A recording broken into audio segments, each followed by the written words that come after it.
Testing. Clinton Jaws, guys. Thanks for coming. Thanks for showing up. Subscribe to my channel. That's the only thing I care about is if you subscribe to my channel.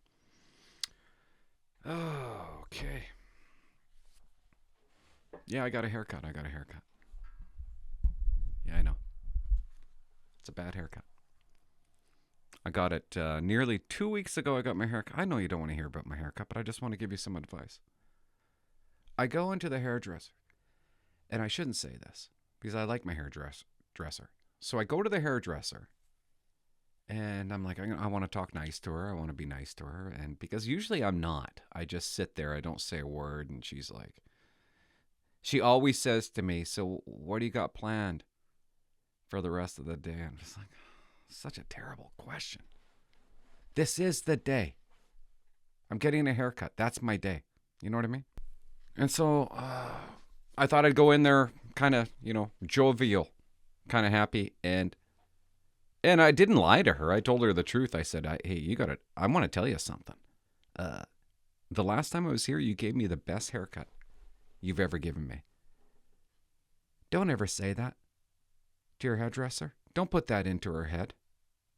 Because I came out bald. There was no hair on my head.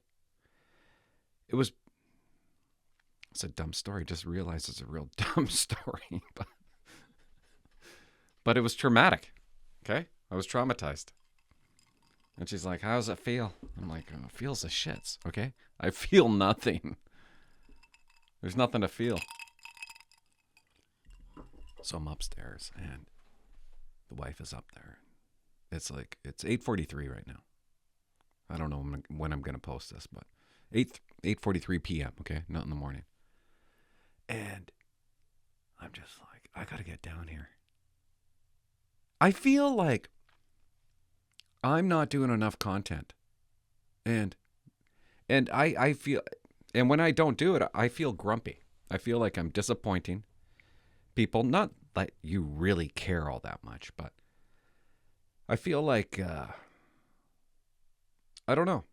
It makes my day when I come down here and I kind of talk about really anything. Even when I don't have anything good to say, like tonight. It just feels good afterwards. Oh, okay, I kind of created something. So that's not that bad of a night, but I'm in the hot tub.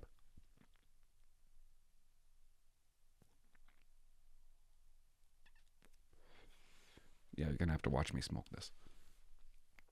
I'm in the hot tub, okay? Like about an hour ago. And I text the wife. I text the wife from the hot tub because that's how we communicate. And I text her. And I say, I don't have a drink. Okay, I'm out of a drink. And I said, it'd be really nice if you could just grab me a Coke and put it in a wine glass with a little ice. That would be awesome if you could do that for me. And she doesn't reply, but I hear her get up off the couch. And I hear her walk into the kitchen. And she walks into the kitchen, she goes to the fridge, and she opens up the fridge. Now, I just bought a bag of ice, okay, from the beer and wine store. Brand new, beautiful bag of ice. And she's searching. I could hear her searching through the freezer. I'm like, that's weird. She pulls something out of the freezer, and she starts banging it against the counter. Bang, bang, bang. And I'm like, why is she banging the bag of ice? It's a brand new bag of ice. I have a brand new... All the cubes are loose. It's loose cubes. They're not stuck together. It's a beautiful bag of ice.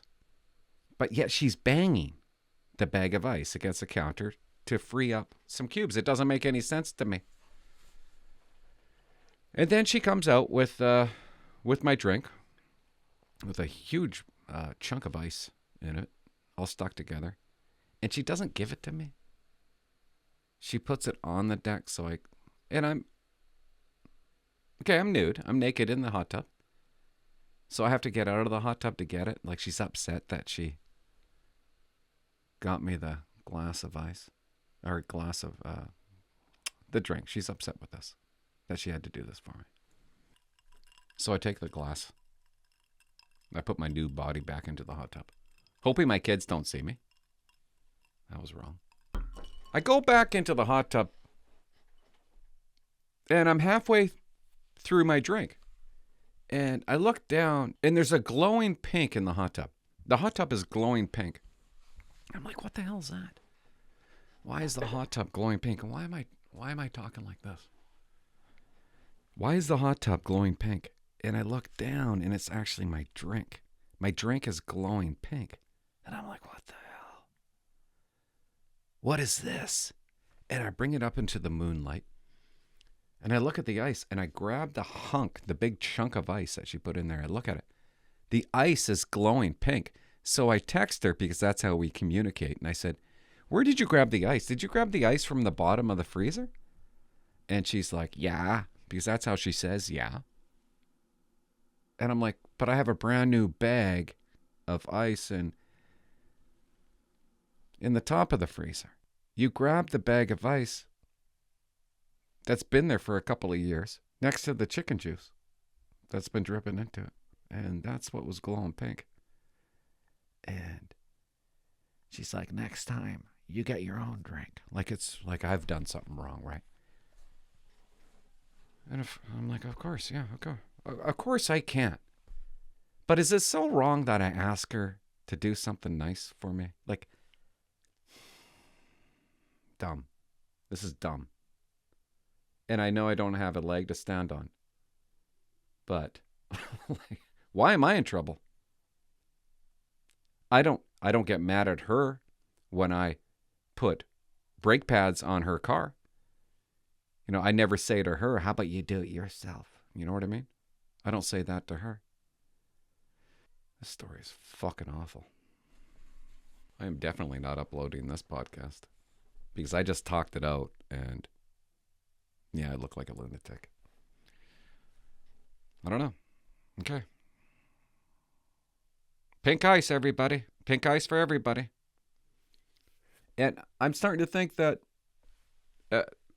maybe I don't say things right. Maybe I don't say things... You know what? I just don't say things properly to her. We don't talk properly. Well, we text. Things come out wrong when I talk to my wife. We're in Victoria a week ago. And Victoria is just effing awesome in the summertime. It was like little Vegas. You walk around and you go to all these nightclubs and these bars, and we went to St. Clair's, which was, I think it's called St. Clair's. Maybe it's not. But it was unbelievable. It felt like Vegas. Although you couldn't walk around with a drink, but we did anyways. It was just so nice to be in Victoria, out and about. And, oh yeah, I don't know if I should tell this story.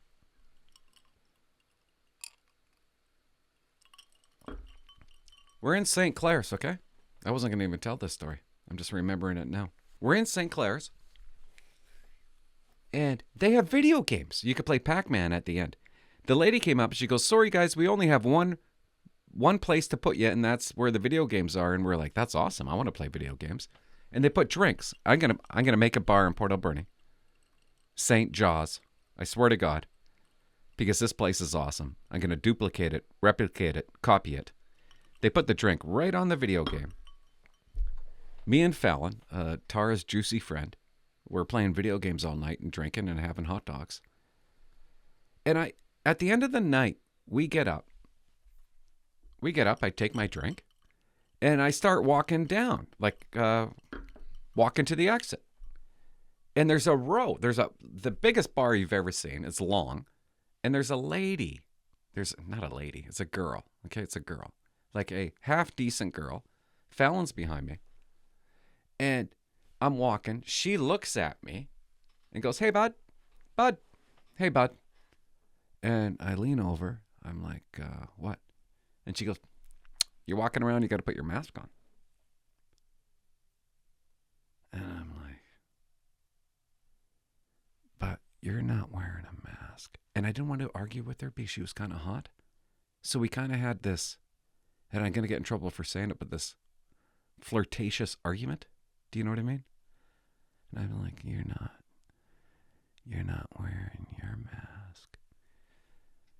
And she goes, that's because I'm sitting.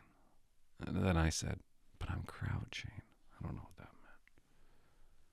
And she goes, I know, it's ridiculous, isn't it? It's ridiculous. And I said, yeah, it sure is. And I didn't get her number, of course, because my wife was in front of me. So we keep on walking. And I thought that was kind of a weird, odd, good experience. Oh, this is so dumb. So I'm walking towards the exit with my drink, and I get to the end because we're gonna go out the door, and I put my drink down before I go out the door, and the guy, like the good-looking guy, the door guy, okay, he's trying to impress everybody in the lineup. He's like, "Oh, what are you doing? You can't walk around with a drink." I'm like, "What are you talking about, dude? I put the drink down." "Yeah, but you can't just walk around with it." "What are you doing? You can't do that." And I'm like, "What are you talking?" So I'm like, oh, hold on a second, because I don't get it. I don't get it. And I'm like, you got to explain it to me, because I don't understand what the hell you're talking about right now. And Fallon and the wife, they start pulling away. They start pulling me away. They think I'm going to get in a fight with this guy. I'm not going to fight this guy. I'm not in grade 12 anymore. But I pull them away. I'm pushing them away. And I said, no, I got to hear the reason why I can't walk around with a drink. And so I'm saying to him, just tell me, what are you talking about? I can't walk around with a drink. It's a bar. Like, I can't walk around with a drink? They ripped me apart, okay? The girls ripped me apart from him. Like, they made as though that it was going to be a huge altercation between me and this guy. And the crowd cheered. Pissed me off. The crowd cheered when I walked away. Like I was the bad guy. You can't walk around, I guess, guys, in a pub. I don't know. Do you get it? Leave a comment. I don't get it. You can't walk around a bar with a drink.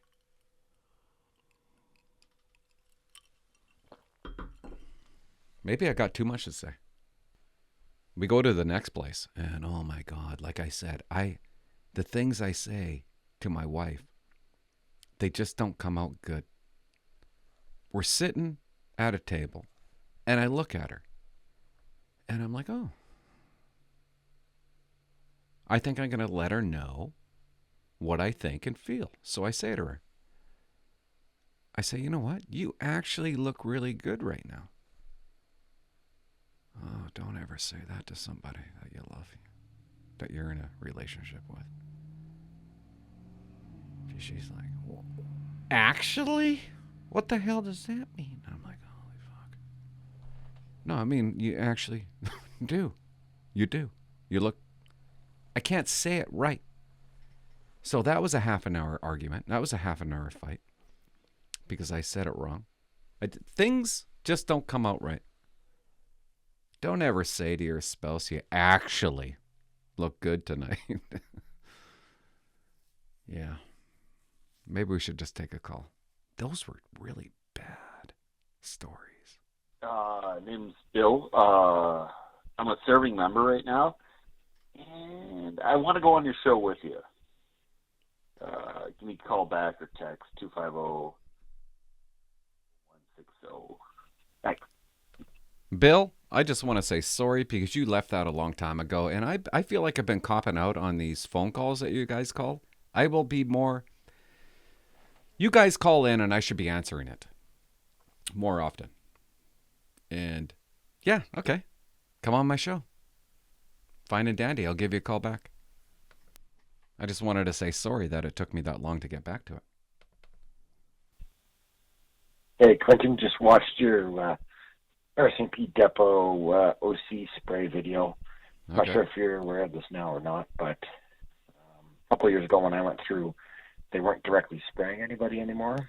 I guess some recruit had been sprayed in the eye and had some kind of piece of rock or some kind of debris on her fingers and ended up scratching her eyeball and causing herself some serious injury. So they only do an exposure. Serious injury. They don't do gas anymore. But I know that. I'm just playing it for you guys. The OC exposure happens in that gas chamber. They basically just take a Puck? I guess an OC grenade, Oh. and fill up the room with pepper spray, and then you have to go in and do an arrest. And you spend 30 seconds to a minute for each exposure. You do that twice. Anyway, thanks. Stay safe. Bye. Well, you're welcome. And you know what, dude? Thanks for calling. I didn't mean to make fun of you. What do we got here? Hi, Clinton. My name's Matt. Hey, Matt. I'm interested Matt, dude, thanks for calling. Love it. in becoming a police officer. Oh, you want to become a cop? Just some background on myself. What's the background on yourself? I've been a plumber for 10 years now. I'm sorry to hear that, Matt. And to tell you the truth, I think that's awesome, actually. I remember saying to my dad at year 12, I was like, I wish I would have a backup because I feel like I'm going to get fired. I always felt like my job was in jeopardy. I don't know why. Maybe it's just me. But I said to my dad, I said, I wish I was an electrician or a plumber. Something that I can fall back on. So I didn't have that worry. So you're already ahead of the game. What's your question? And I'm kind of ready to make the change to law enforcement. Then do it. My biggest challenge is I know that a lot of the candidates that I'm going up against have military experience. Not true. Not at all. And other professions that require a lot of action. That's not true. You got action. Okay, you got action being a plumber. You're going to go... So the only thing you got to worry about is going to that interview. You're going to give examples from being a plumber. You've dealt with unruly customers. How have you dealt with customers that were mad at you? How have you dealt with a situation where you had to come out with a example of honesty or credibility, and you had to diffuse a situation, and you had to bring two people together, and you had a conflict. How did you resolve the conflict between two parties? You got a ton of examples that you don't even know about. What can I do to make my interview stand out? Just like I said, life experience. That's all you need. You just need life experience. The older you are, the easier it is to pass that interview. And you probably already got it. So you should write a story of your life before you go into that interview. And then you will be prepared for that interview. Over the other people. What are they looking for? They're looking for you. People like you. You're probably 28, maybe 30, and that's exactly what they're looking for. Like I said, the older you are, the easier it is to pass that interview. They don't care if you're from the military. They don't. Big deal. No, I'm not putting down the military. The military is a big deal, but they don't care that you have military experience. I don't think. Maybe I'm wrong. You have to pass the interview. And it's not easy for a 19-year-old to pass that interview. But it is easier for a 25-year-old to pass it and a 30-year-old to pass it because you've lived life longer. So you got nothing to worry about. Anyways, I just wanted to come down here and say hi because I'm just not doing enough of these, and I'm just not. And there's nothing wrong with coming down and making an appearance, even though it's about nothing. And I know it's going to get no views, but I don't care. I don't care about the views. I only care about people that are interested in watching this stuff and something like that. And I think it's, I'm going to go back upstairs. I'm going to hop in the hot tub again. And I'm going to pick out my own ice. Thanks for watching, guys. And I'm going to do more of this stuff. I know I've let you down. And I'm not going to ask you to subscribe to my channel because you guys are scared to because you're cops and you think it's like you're going to get in trouble if you subscribe to me. Like Jeff Scott, you think he's subscribed to my channel? Of course he hasn't. Most cops haven't. But you need to start because I got a story to tell you that happened to me in Williams Lake. It's going to knock your socks off.